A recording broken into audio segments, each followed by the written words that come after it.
What's up, guys, and welcome to another episode of the Powerhouse Mentality podcast. I am your host. I'm Caitlin Kenneth Smith, and on today's episode, I'm going to keep it short, sweet, simple, straight to the point, because I want you guys to be able to apply the knowledge that I'm sharing with you today, and we're going to a nutrition topic, because it's been a little bit since I put something out on nutrition and how to help you, and I think that it's super valuable for a lot of people because there's so much information out on the internet when it comes to nutrition and fitness and what's the perfect diet and what's the perfect plan when there is no perfect plan. It just comes down to what's going to be the approach that is the least restrictive for you, that you can be the most consistent with.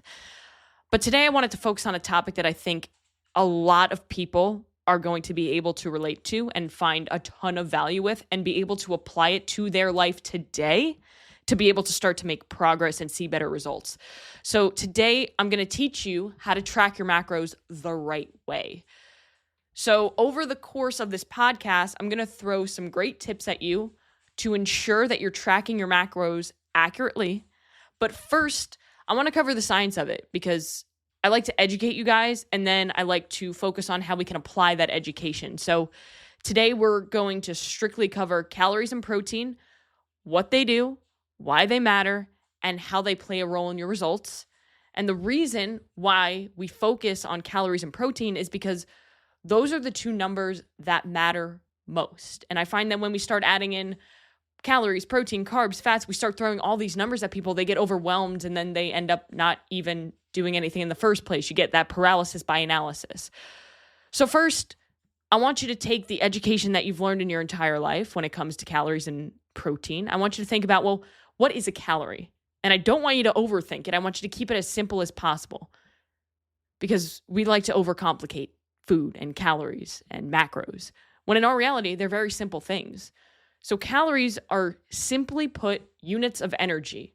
So when we consume food, our bodies convert the macronutrients, the carbohydrates, the proteins, the fats, into energy through a process called metabolism. And the energy obtained from these macros is measured in calories. And that's the super sciencey way of just saying calories are energy.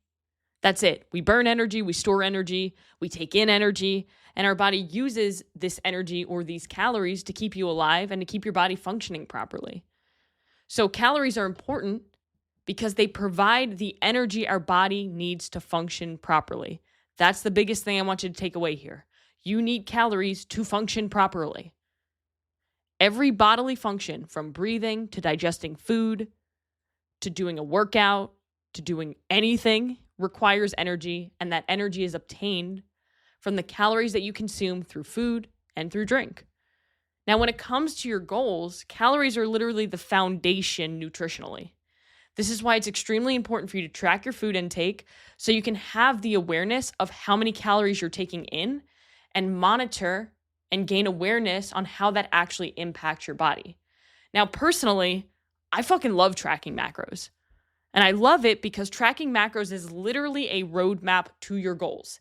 It's simple. Hit your macros consistently over time.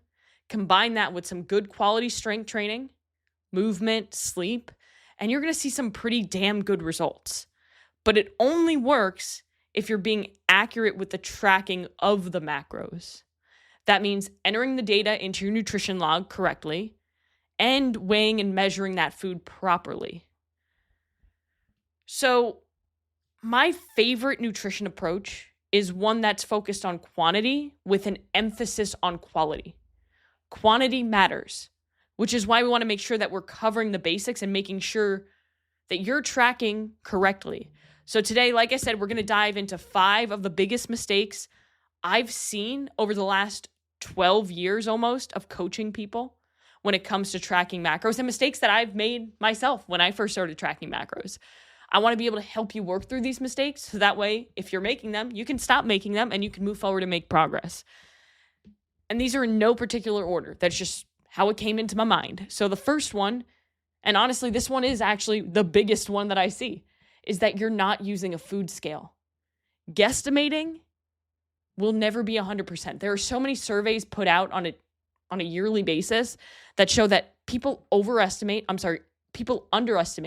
how much they're consuming think it's like by 50% on average. And that's the difference between eating 2,000 calories and 4,000 calories. And that's going to make a difference when it comes to your fat loss. Even things like measuring cups and measuring spoons can have errors to them based on whether it's a packed cup or it's a heaping spoonful or a heaping cup. So one example is weighing out peanut butter. And if you've ever weighed out peanut butter, it's a pretty traumatic experience when you do it for the first time. And if you haven't weighed out peanut butter, go weigh out some peanut butter, put it on a food scale and weigh it out versus just taking in a tablespoon. It's very sad, and I'm so sorry in advance. But if you're weighing out, if you're trying to get a serving of peanut butter, a tablespoon versus actually weighing it in grams looks dramatically different. I even had this happen to my mom once when she was visiting me. She was tracking her macros, and I was helping her in the First Form app. And she's like, oh, I need a little bit of fats and a little bit of protein, so I'm going to have a little bit of peanut butter. So I literally watched her as she just took out a big spoonful of peanut butter and put it on a spoon. And I was like, Mom, that's not a serving of peanut butter. That's probably closer to 3 or 4. She was like, no way, this is a tablespoon. And then, of course, I took out the food scale. I put on the jar of peanut butter. I tared the food scale and then took out a serving. And it was extremely different from what she had. Now, another example of this could be if you're tracking an apple and you track it as a medium apple instead of actually weighing in grams or ounces the apple. Weigh it, track it as grams or ounces. That's going to be the most accurate way to go about it. If you want to have optimal results, you want to have no doubt. That's how I like to look at it. Now, do you have to track macros forever? Absolutely not. Do you have to weigh out your food forever? Absolutely not. If you want to, you absolutely can. It's your life. But if you don't want to, that's fine too. But I think that it's super valuable that every single person tracks their macros, weighs out their food for about 6 months. So that way they can have a good idea of what a portion size looks like, of what kind of portions they feel the best at, and they can maintain a good, healthy weight and feel good and perform well. But that's number 1, not using a food scale. Number 2 is you're eating out too much. And I know everybody wants to say, oh, well, I can eat out and I can see results. Absolutely, you can. But it's never going to be perfect when you eat out because you're not controlling what you're putting in your food. The people at the restaurant don't give a crap about your macros and your nutritional goals. They care about making that food taste good so you'll come back. Look, you can eat out and you can stay on track. You can go off of the nutrition facts provided by the restaurant on the website, which most provide if they're a chain. And if they're not a chain, you can track the food and kind of guesstimate it. And that's okay to do occasionally, but if you make it an everyday or every meal thing, it can become a problem when you do it too often. It's what we do consistently that matters most. So if you eat out too much, your numbers can be off, especially if you aren't being 100% honest. Like, was that half cup of rice that you tracked really a half cup of rice? Or was it just a half cup of rice because that's what fit into your macros and you wanted to make it look pretty? Plus, let's use Chipotle as an example. If Jim is working at Chipotle, that scoop of rice probably looks a little bit different than when Bob is working at Chipotle. Think about it. How accurate are the meals that you're tracking when you're eating out? Again, you can eat out and stay on track. That's why I say when you're eating out, keep it as simple as possible.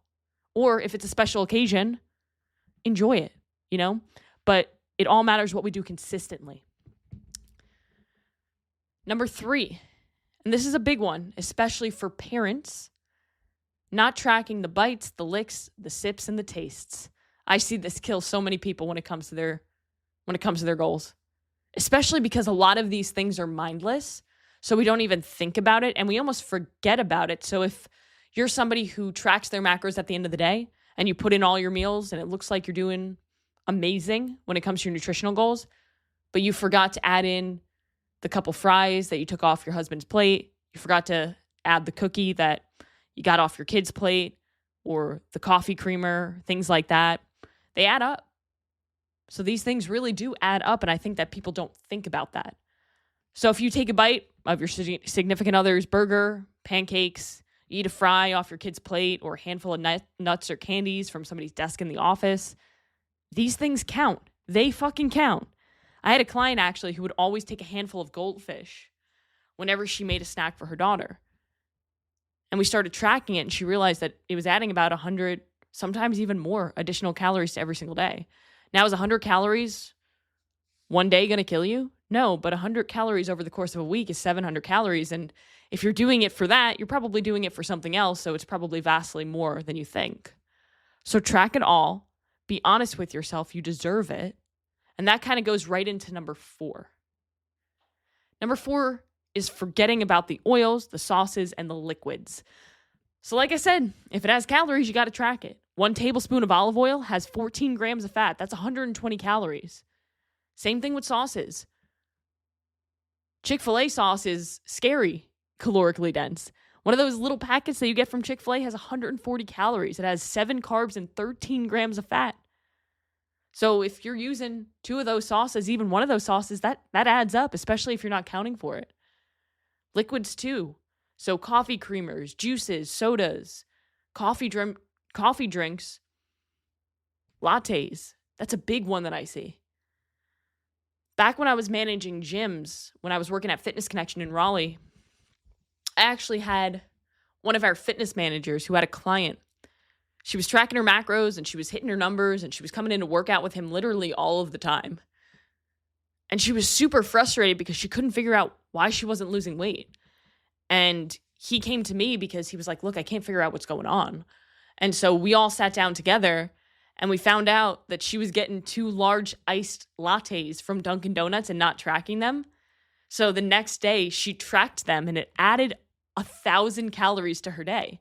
So she was literally drinking 1,000 calories of additional calories every single day and wasn't accounting for it. So once she cut them out, or once she tracked them and then slowly cut them out, she found that she saw better results. And then she started losing weight. But remember, if it has calories and you're on a fat loss goal and you're tracking your macros, you need to track everything. If it's mustard and has like 5 calories, don't track that. Don't be crazy. If it's cinnamon and it has 0 calories, don't track that. That doesn't make sense. That's an eating disorder. But if it has significant calories, track it. It adds up. Now, last, but of course not least, logging basic or generic recipes. So say you go and you make a burger. You use some 93% ground beef. You have lettuce, tomatoes, a nice little bun. But you just go to the app that you're using, whether it be MyFitnessPal, the First Form app, whatever you're using, and you type in burger and you pick a random one.